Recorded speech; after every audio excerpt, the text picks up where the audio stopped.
Good morning children. Today we are going to continue the part 2 of the chapter How do organisms reproduce. So last class we studied regarding one type of asexual reproduction, that is fission, we have completed. So today we will continue with budding. So budding is a method. In this method, bud like projection is formed on the body of the organism. The bud then develops into new individual. It separates from the parent and it becomes independent individual. You see here in Hydra, bud formation is given, and yeast also, but in Hydra it separates from the parent, but in yeast you can see it is attached continuously. So many small buds come, and few buds they get detached and other buds they will be in attachment along with the yeast. Yeast is unicellular, Hydra is multicellular. So this type of forming bud like projection method, you call that as budding. Okay, and here the bud, from the bud the organism develops, it will be looking like the parent. It will be exactly the parent's characters all will be seen in the offsprings. Next, regeneration. So regeneration is also a type of reproduction. What is regeneration? Ability to produce last part is called that is regeneration. For example, you must have seen in the case of lizard and all. So lizard, what do? They produce the last tail. Sometimes they cut the tail, and you must have seen roaming here and there inside the home. They will develop the last tail. So that is regeneration. That is the ability to produce last body part. But here the regeneration also can be a type of reproduction. So when it will become a type of reproduction? When it is producing new individual. For example, so here you see in the case of planaria, it is cut into 3 pieces. The tail portion also develops into individual, and the middle piece it produces head and tail portion, and the head portion it develops tail, and the tail portion develops the head. Like that, all it can develop into new individual. All the 3 pieces they develop into 3 individuals. Here also in the case of Hydra, it has been cut into 2 halves. The upper portion, so it develops into lower portion, and the lower portion it develops the upper portion. So when the organism it produces the entire when during regeneration, the body part, when it is able to produce the entire organism, then you call that as regeneration as a type of reproduction. Okay. So here we have studied regarding planaria and Hydra. So next let us see regarding fragmentation. So in fragmentation, the body, it breaks into 2 pieces, that is fragments. You can see in the case of the Spirogyra. Spirogyra, it breaks into 2 fragments. Okay, so when the 2 fragments, then the smaller fragment will grow into a larger fragment. So this one you can see in the case of Spirogyra. So each fragment can develop into new individual. This is also one type of asexual reproduction. Okay, so next one let us see regarding spore formation.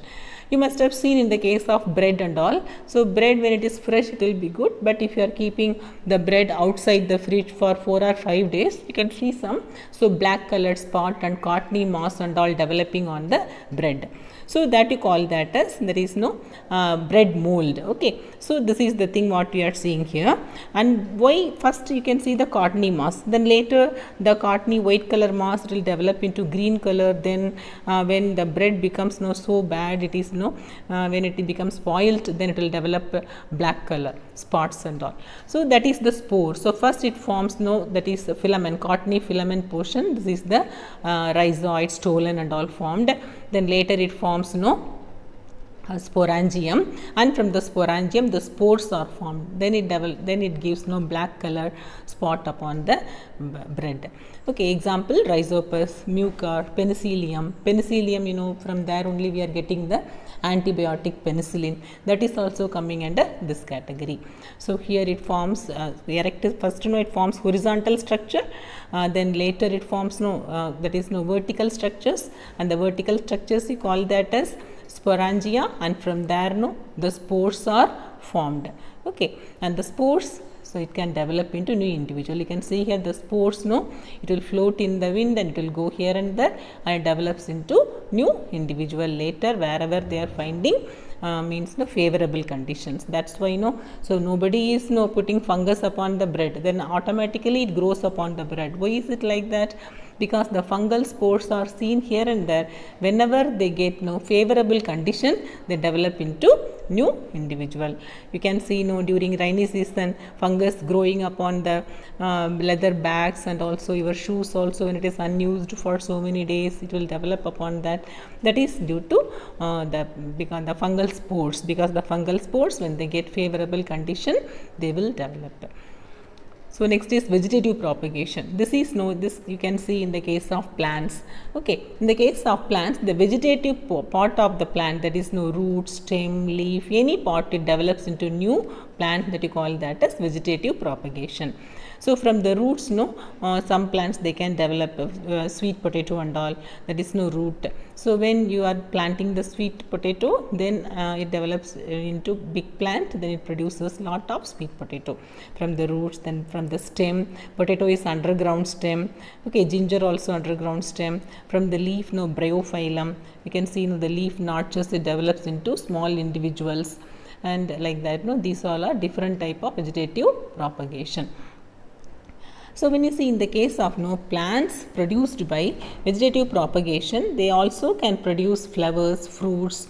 They can produce, but anyhow, whenever they are getting chance for vegetative propagation, they will develop. But so where we can adopt vegetative propagation fully? So when the plants, they don't produce flowers and fruits, then we depend upon only vegetative propagation. Okay, and for example, bananas and all, we can't see seeds, so there we can use vegetative propagation. Even potato, ginger also, mainly we depend upon vegetative propagation. So actually in this method, the plants they will yield the flowers and fruits faster comparing to the plants developing from seeds. If you are putting some cutting, you must have seen rose cuttings and all, if you keep then soon after the plantation, within 1 month, it can produce plant trees, plants and flowers and all. So that is due to because as we are putting the cuttings, so it developed. So this type of method, you call that as vegetative propagation. Yield will be faster in case of vegetative propagation. Okay, and it can be layering also one method, grafting also. These are some vegetative propagation. We do that one artificially. Artificially, we do vegetative propagation in case of plants for faster propagation. So today we have covered regarding few methods of asexual reproduction, but vegetative reproduction mainly we can see in the case of plants. Okay children, hope you must have understood. Then tomorrow we will continue with the chapter. Till then you read and you find out any doubts, you can ask me.